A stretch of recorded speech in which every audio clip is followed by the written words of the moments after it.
Olá pessoal, iniciaremos hoje um estudo sobre literatura e história.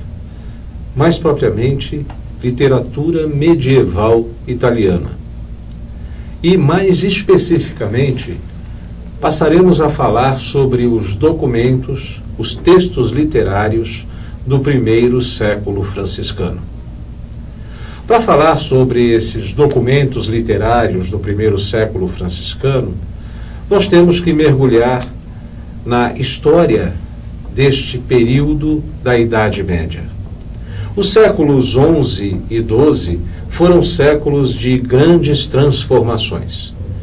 Nós tivemos a expansão do comércio, aquilo que se convencionou chamar de ressurgimento das cidades medievais. Nós tivemos o fortalecimento de uma camada social, a burguesia, formada por grandes, médios e pequenos comerciantes. Essa burguesia fortalecida vai financiar as cidades, vai financiar a construção das catedrais. Todas essas transformações, trouxeram consigo também o surgimento das universidades. O pensamento também se transformou nos séculos XI e XII. E no século XIII, todas essas transformações vão levar àquilo que Jules Michelet chamou de agonia da Idade Média, dando origem, então, vamos dizer, aquilo que ele chama de os primeiros momentos do chamado Renascimento. Pois bem, se mergulhamos nas cidades medievais italianas, vamos ter atenção principalmente para uma delas, Assis, cuja imagem vocês veem ao fundo. E se falamos em Assis, destaca-se a figura do Poverello d'Assisi, ou o pobrezinho de Assis, também conhecido como Francisco de Assis ou São Francisco de Assis. O nascimento de Francisco de Assis está situado entre os anos de 1181 e 1182. A data mais aceita para o nascimento de Francisco de Assis é o ano de 1182. O local onde Francisco nasceu também é incerto. E é incerto porque sabemos que Pietro Bernardone, o pai de Francesco, possuía diversas casas na cidade de Assis. E, possuindo diversas casas na cidade de Assis, vai ficar um pouco difícil que nós localizemos onde de fato Francisco nasceu. Aliás, essa informação se torna mais difícil ainda porque, pelo que sabemos, através dos textos do primeiro século franciscano, quando Francisco nasceu, o seu pai estava em viagem. A sua mãe, Giovanna di Pica, resolveu chamá-lo de Giovanni, João. E o pai, quando voltou, já que era um apaixonado pela França, pelo Provençal, resolveu chamá-lo Francesco. E esse foi o seu nome de batismo. Pois bem, então, por que será que em Assis o visitante encontra o oratório Francesco Piccolino, ou seja, o oratório de São Francisco Menino, São Francisco Criança? Em 1286, Picardo di Angelo, sobrinho de São Francisco, doou então uma casa para a construção do oratório São Francesco Piccolino. Essa doação está registrada no cartório, e os documentos estão justamente no arquivo do convento São Francisco em Assis, o convento que está ligado então à Basílica de São Francisco em Assis. Esse oratório passou a ser frequentado pelos visitantes de Assis, por peregrinos, por homens e mulheres apaixonados então pelas ideias e pelas propostas do Santo de Assis. Já aproximadamente em 1559, um mapa demonstra que esse era um dos lugares mais visitados da cidade de Assis, né, e mais visitado pelos peregrinos de maneira geral. O nascimento de Francisco, então, é marcado também por uma série de grandes eventos. Nós temos, então, registros que vão nos falar justamente que Frei Nicola d'Assisi vai descrever um peregrino que teria chegado à casa de Francisco pouco depois do nascimento e pediu alimento e pousada. Antes de ir embora, ele pediu que pudesse ver o menino. E ele toma, então, o menino em seus braços, né, e proclama, né, que aquele menino, por sua vez, seria grande, né, seria um grande homem, vamos dizer assim. Recordando-nos justamente o Evangelho de São Lucas, capítulo 2, versículo 34, onde o velho Simeão também tomou o menino Jesus nos braços, né, e disse que aquele menino estaria marcado para ser sinal de erguimento e queda para muitos. Eu estou falando sobre isso para que nós compreendamos que a vida de Francisco será muito marcada por essa identidade com a figura de Jesus de Nazaré. Não se trata justamente de uma imitação. Se trata de que, durante toda a sua vida, Francisco vai buscar se assemelhar cada vez mais a Jesus de Nazaré. E os seus biógrafos, aqueles que escreveram sobre ele, aqueles que guardaram as memórias de Francisco, por sua vez, também farão o mesmo. Vale a pena observar que Bartolomeu de Pisa, que escreveu a Analecta Franciscana, que é um documento da literatura medieval, né, e que testemunha, então, vamos dizer assim, os atos da fundação da Ordem Franciscana, ele vai buscar assemelhar a figura de Francisco à figura de Jesus de Nazaré. E na Analecta Franciscana, Bartolomeu de Pisa fixa o seu ponto-chave principalmente no texto do profeta Jeremias, né, onde nós vamos ler que antes que se formasse dentro do seio de sua mãe, eu te conhecia e te consagrei, lá em Jeremias capítulo 1, versículo 3. Da mesma maneira, né, nós temos então que Bartolomeu de Pisa vai buscar associar, né, também essa imagem à figura de Francisco de Assis. É bastante interessante lembrar que tudo isso está acontecendo muito antes da elaboração do texto A Imitação de Cristo, né? Texto esse que foi escrito no século XV, né? E por sua vez se tornou, vamos dizer assim, um clássico, né, de toda a espiritualidade medieval, né, e adentrando então também para a idade contemporânea.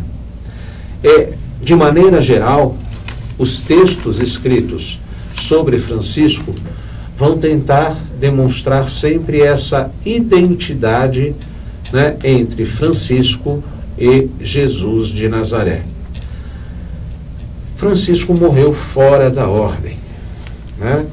E tendo morrido fora da ordem, isso se dá justamente por uma série de motivos, né? Principalmente o fato de que em pouco tempo a ordem franciscana cresceu e cresceu muito. Nós vamos observar que rapidamente essa ordem chegou a atingir 7.000 frades ainda durante a vida de Francisco de Assis. Bom, mas independente de qualquer coisa, isso vai se dar porque num dado momento os frades, de maneira geral, vão aceitar a letra, né, mas vão negar a rigidez, a austeridade de Francisco.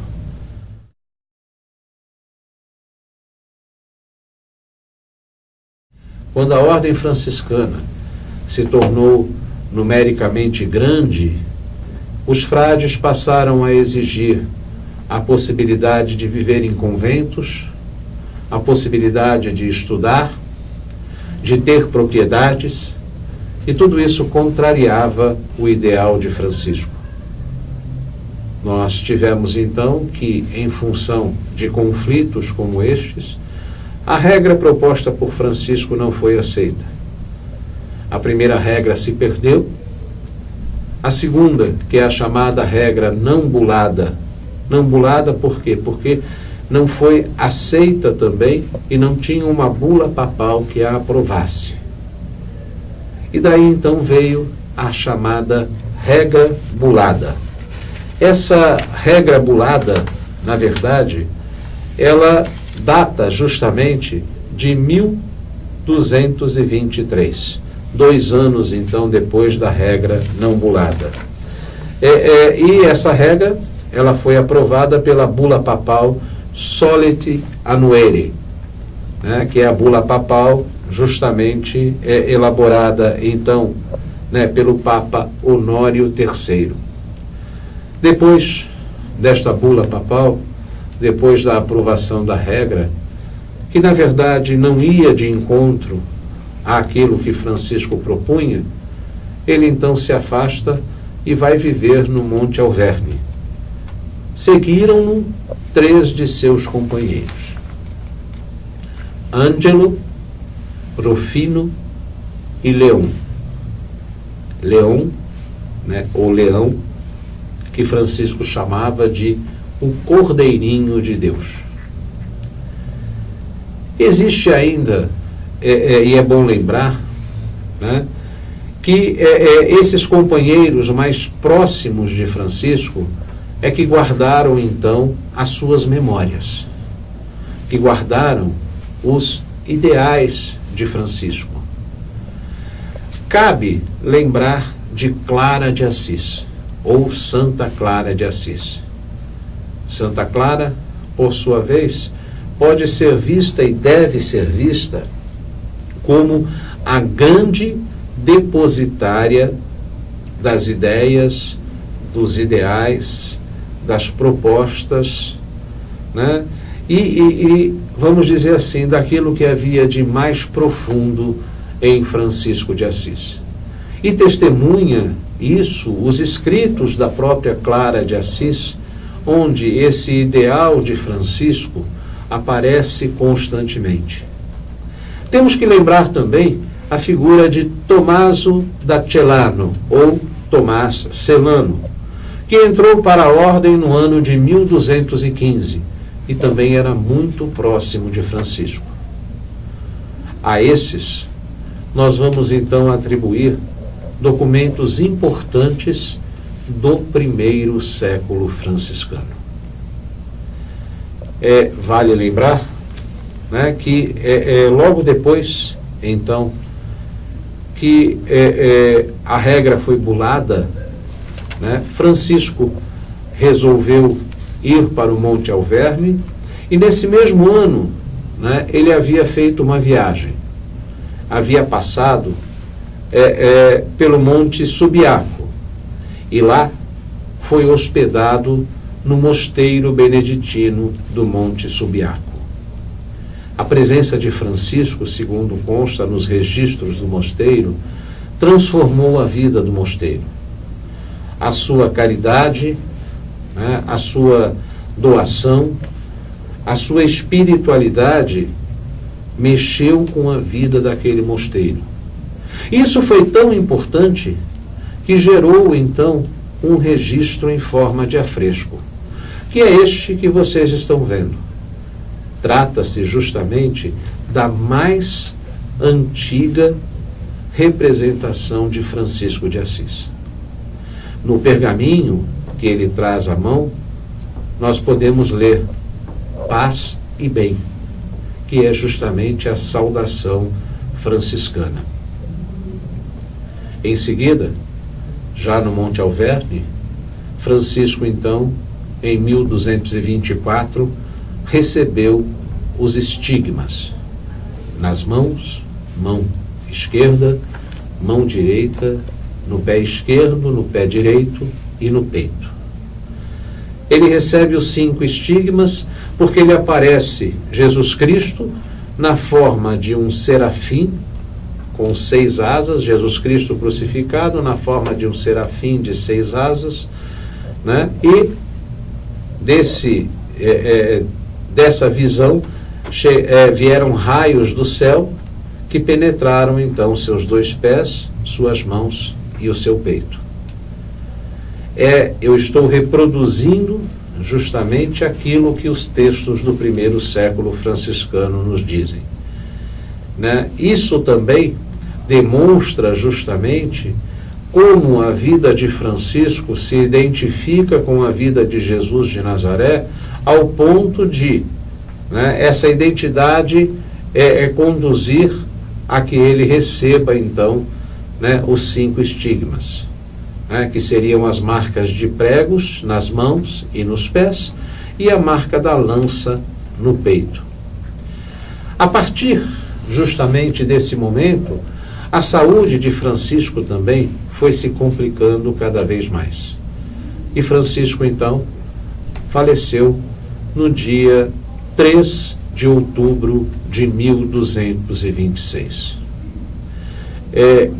O cortejo fúnebre, por sua vez, passou, né, pelo convento de San Damiano, ou convento de São Damião, o convento das damas pobres, onde ficava, né, Clara de Assis, juntamente então com as outras damas pobres. Lá elas choraram então a morte de Francisco. Clara testemunhou então, antes de todos, os estigmas do santo. E ela registra esse testemunho, inclusive nos seus escritos. O sepultamento, por sua vez, gerou também um documento bastante importante e que fora escrito, né, por Tommaso da Celano, ou Tomás Celano. Esse texto, por sua vez, retrata não só, né, o evento, né, do sepultamento de Francisco, né, como também a dor, né, daqueles que lhe eram mais próximos, né, e dos frades, mas principalmente da população de maneira geral. Após a morte de Francisco, uma série de transformações advieram. A ordem enfrentava já alguns conflitos ainda com Francisco em vida, porque surgiram 2 grupos diferentes, os zelanti e os relacciati, né? Os zeladores, né, vamos dizer assim, e os relaxados, né? Os zelanti, por sua vez, defendiam então a manutenção dos ideais de Francisco, das propostas de Francisco, e também do rigor de vida proposto por Francisco. Enquanto que os relacciati, né, propunham justamente, né, um certo relaxamento, vamos dizer, de todo aquele rigor de vida. Essas lutas se mantiveram ainda por algum tempo, mas logo após a morte de Francisco, principalmente a partir de 1228, nós tivemos então que os frades zelanti foram afastados de diversos cargos na ordem. E isso vai dar origem então a outros conflitos que vão envolver posteriormente um momento muito especial da história da Igreja na Europa, da história da Igreja Católica, que é o chamado Grande Cisma do Ocidente, né, onde nós vamos ter um Papa em Roma e um Papa em Avignon. Né? E depois nós teremos um Papa em Roma, um Papa em Avignon e outro Papa em Pisa. Mas essa é uma questão que nós veremos então mais tarde. O que nos interessa nesse momento é que Frei Elias, por sua vez, iniciou a construção da Basílica de São Francisco de Assis. Em 1230, o corpo do santo que havia sido sepultado na igreja de San Giorgio foi trasladado para a igreja de São Francisco de Assis, para a Basílica de São Francisco de Assis. E mais uma vez, Tommaso da Celano, por sua vez, escreveu todo um texto importantíssimo que nos fala justamente sobre a transladação do corpo do santo. Em 1232, Frei Elias foi eleito, então, ministro-geral da Ordem Franciscana. A partir daí, iniciou-se também a produção de uma série de textos falando sobre a vida de São Francisco de Assis. Antes disso, em 1229, Tomás Celano, ou Tommaso da Celano, como nós o temos chamado, havia escrito, então, a Vita de São Francisco, que depois ficou conhecida como Vita Prima de Tommaso da Celano, mas que durante muito tempo ficou conhecida, então, como Vita Gregori, porque Tommaso da Celano escreveu esse texto a pedido do Papa Gregório IX, que anteriormente era chamado justamente de Cardeal Ugolino, e que foi durante muito tempo protetor da Ordem Franciscana. A partir desse momento também vão surgir outros textos. Dentre eles, nós destacamos a Legenda Trius Sociorum, ou também Legenda dos Três Companheiros, um texto importantíssimo escrito pelos três companheiros de Francisco, Leon, Rufino e Ângelo. Nós vamos ter o surgimento também, mais à frente, da chamada Legenda Perudina e diversos outros textos que serão importantíssimos, não só para compreendermos a vida do Santo de Assis, mas como para compreendermos a mentalidade daquelas populações na Idade Média. E compreender justamente como os ideais de Francisco de Assis, de alguma maneira, foram responsáveis por grandes mudanças que se manifestarão, então, naquele momento que Jules Michelet vai chamar, então, de agonia da Idade Média. Mas sobre isso nós falaremos no nosso próximo programa. Eu sou Gilberto Aparecido Angelosi. Até lá, pessoal.